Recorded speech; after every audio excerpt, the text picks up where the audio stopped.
Chapter 6. The Soul of Wit. I was allowed to walk back unaided to where Max Kleiner was waiting. But two Hanks followed closely behind me, each holding an identical pistol in their identical hands. Max Kleiner, meanwhile, had transformed into Max Show-Off. He seemed only slightly put out when I interrupted his spiel to say, "It was you that sent those thugs to kill me last night after the party, wasn't it?" He opened his hands in a "what can I say" gesture. After Rock told me he should have recognized you and didn't, I was worried how much you knew. "Which rock was that?" I asked, pleased I'd timed my question to coincide with walking past several of them propped up inside their bell jars. We really were in the country of the bizarre now. It's best to plan ahead. You never know when you might need a new star. So the first rock was right when he said someone was out to kill him. Kleiner shook his head. Wrong on every count, lady. He was starting to annoy me. But I smiled to show otherwise. Oh? He wasn't the first rock, not by a long way. And no one was trying to kill him. It just happens. Light was beginning to dawn. I could understand the attraction of having a ready supply of the world's best-known movie stars standing by. If they were in the habit of dying off, that made even more sense. But where did Kleiner get them from? I glanced back at the coffin-shaped tank, and he clapped his hands approvingly. I think the dame's got it. Clever girl. Lady, dame, girl, make your mind up. All right, so my mind was on working out the plot rather than witty dialogue right now. You have a way of making someone look how you want. Am I right?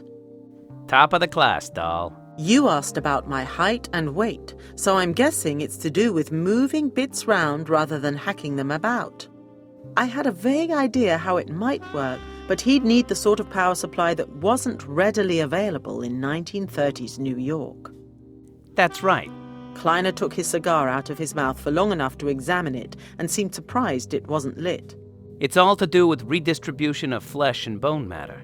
He knocked on the nearest bell jar, and it made a dull, ringing sound.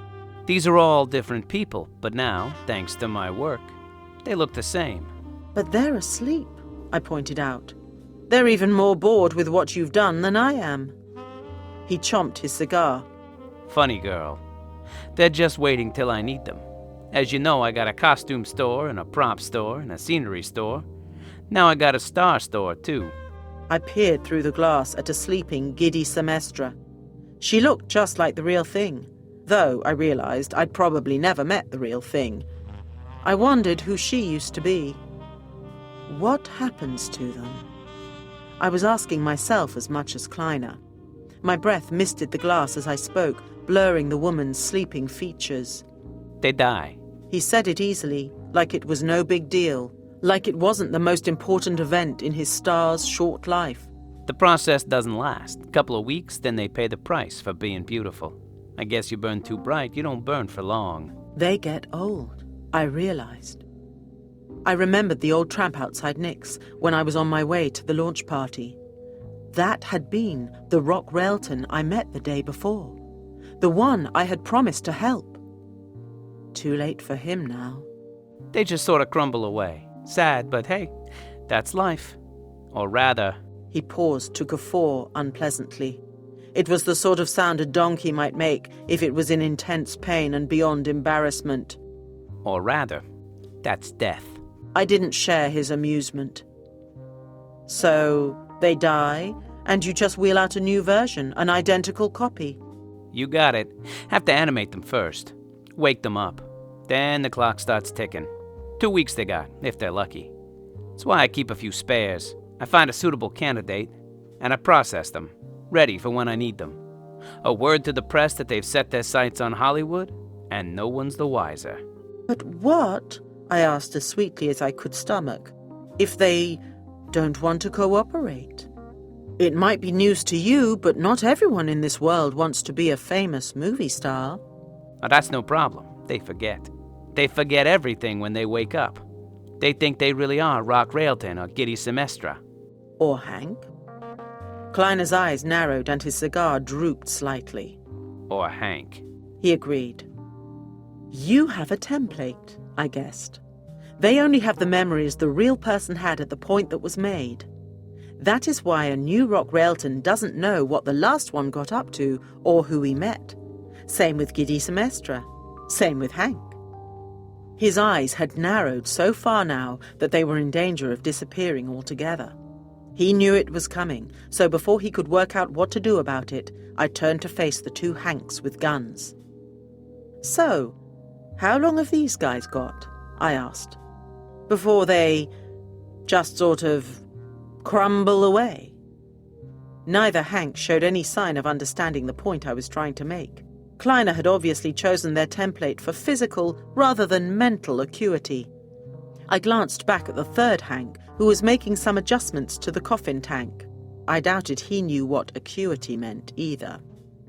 Beyond him, a fourth Hank had appeared in the doorway. He was escorting the severe-looking middle-aged makeup woman I'd seen in the studio. From her expression, I reckoned I'd rather let Lizzie Borden work on my looks than this hatchet-faced harridan. Between them, the new Hank and Hatchet-Face were supporting another woman. It took me a moment to recognize Giddy Semestra. As they approached, I heard Kleiner gasp beside me. It wasn't hard to tell why. Giddy's face was drawn and her hair was turning grey. Her forehead was lined and crow's feet framed her eyes. She looked like she had aged 20 years since I last saw her about an hour earlier. Already? Kleiner said. We need another one, quick. Harridan woman said. They're still shooting. Giddy looked up at me, confused and afraid. Maybe she recognized me as the one person here who might have some sympathy. Well, she was right there.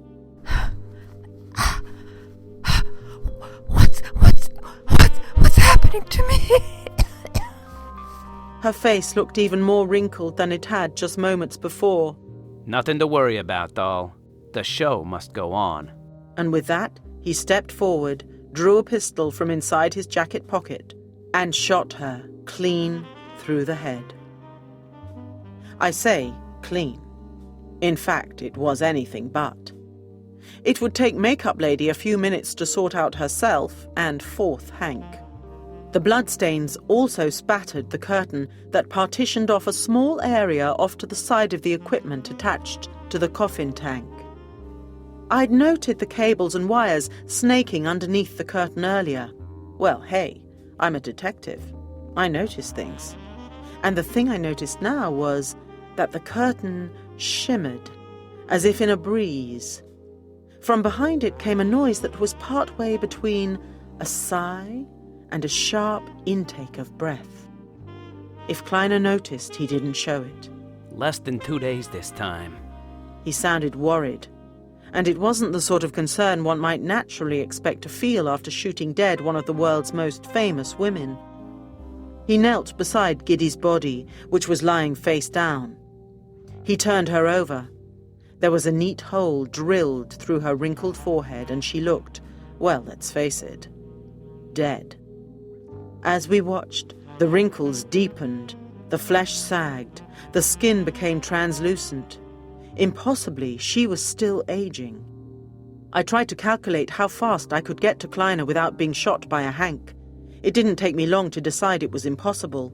And in that same short time, the late Giddy Semestra, or whoever she had really been, crumbled to dust. A few moments later, and all that was left was a faint outline on the floor. Even the blood had flaked away, disintegrating to leave only a vague stain. No one else seemed the least bit surprised or shocked by all this. I gave up on surprise a long time ago, and I'm not easily shocked, but Kleiner's casual viciousness appalled me. With two of the Hanks still covering me with their guns and another two busy nearby, there was nothing I could do. Not yet. Besides, I have to confess, I was curious to see what happened next. Everything about me is pretty and a lot of it is shrewd, so I had a pretty shrewd idea what was going on. The two spare Hanks, by which I mean the ones who were not busily watching me and waiting for an excuse to shoot, moved to the nearest bell jar. Inside, a sleeping, giddy Sylvester leaned against the glass. She was wearing a plain white dress, her features every bit as young and beautiful as in the film posters, or as I had seen her at the party and then again on set. One of the Hanks produced a large axe. The other Hank, Kleiner, and Mrs. Makeup stood well clear as Axe Hank swung at the bell jar. The glass exploded, showering down on Hank. He seemed as oblivious to it as he probably was to the meaning of the word. Giddy slopped out, one slender arm thrown forward, a shapely leg visible where her dress had got hitched up. No one seemed worried that she might get cut on the glass. Someone was going to have some sweeping up to do. Big time. Hank and Hank lifted Giddy with surprising delicacy. They carried her over to Kleiner, standing her on her feet. She swayed like a sleepwalker, and Kleiner supported her, head lolling on his shoulder, his arm around her. With a helping hand from the makeup harridan, he walked Giddy across to the curtain. The makeup woman pulled the curtain open just far enough for me not to be able to see behind it, but sufficient for Kleiner and Giddy to pass through. A few moments later, they were back. Giddy was still relying on Kleiner for support, but now she was awake. She looked disoriented and confused. She looked a little, well, giddy. She saw me. She saw the Hanks. She seemed to recognize none of us. Only Kleiner and the makeup woman, the only people the real giddy Sylvester had known when she was templated. "Giddy!" I called out. I got a pistol jabbed in my midriff for my pains. It didn't shut me up. "They're using you, Giddy! Don't believe a thing they tell you! Don't even believe who you are! Try to remember who you used to be, who you really were!" The gun jabbed harder, and I shut up. Not because of the gun, but because from her expression, Giddy obviously thought I was mad. I'm sorry. She said, shaking her head sadly. I'm due on set and I have lines to learn. It will take me a while. "Way things are going," I said to her back as she left, "it could take you a lifetime." I turned to Kleiner, who was watching his latest protégé leave. He looked about ready to bite the end off his cigar, he was so pleased with himself. "You said it yourself. It's accelerating," I reminded him. "How long does she have, do you suppose? A whole day, if she's lucky? A couple of hours, maybe?" Kleiner's smile might have been pasted on his face for all the change there was in his expression. He walked slowly up to me. I'd better make sure I have a replacement lined up then. He nodded at the line of giddy bell jars. As many replacements as I can find. "You're insane," I told him. I don't think he was even listening. His face was looking as pleased as punch, which was what I was going to do to it just as soon as I got the chance, cigar and all. Kleiner leaned towards me, even though the top of his head was roughly level with my shoulder. Bet you're wondering how all this is possible. He smarmed. It was a shame to puncture the moment. Actually, that's a bit of a lie. I enjoyed looking him in the top of the head and sighing patiently as if I was explaining things simply to a rather dim-witted child. "Not at all," I said. "You obviously have an angel."